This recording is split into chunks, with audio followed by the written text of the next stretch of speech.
ஜெயம் ரவி தமிழ் சினிமாவில் தொடர்ந்து தரமான படங்களாக நடித்து வந்தவர். கடந்த சில நாட்களாக கொஞ்சம் சறுக்கி வர இந்த பிரதர் கை கொடுத்ததா பார்ப்போம்.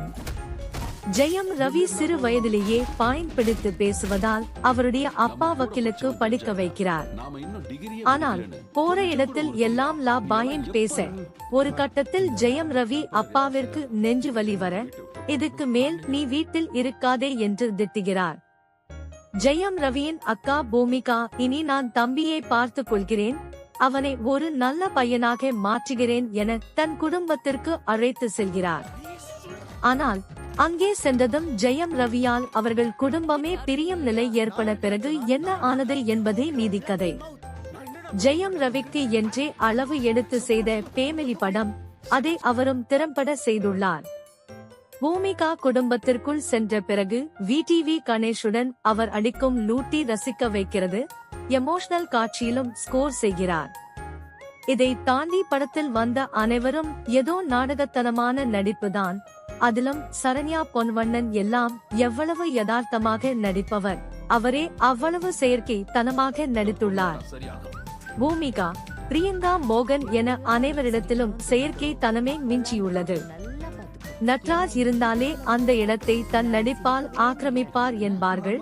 ஆனால் இதில் ஏதோ சப்போர்ட்டிங் ஆக்டர் போல் அவர் வந்து செல்வது மிக வருத்தம்.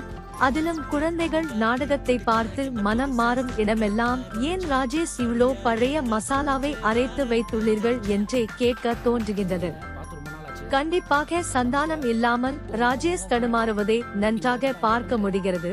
பாஸ் என்கிற பாஸ்கரன் படத்தையே மீண்டும் இந்த ஜெனரேஷன் கிட்ஸ்களுக்கு ராஜேஷ் எடுக்க முயற்சித்துள்ளார். அதில் மக்காமிஷி தவிர வேறு எதுவும் அவர்களுக்கு ஒட்டாது என்பதே உண்மை.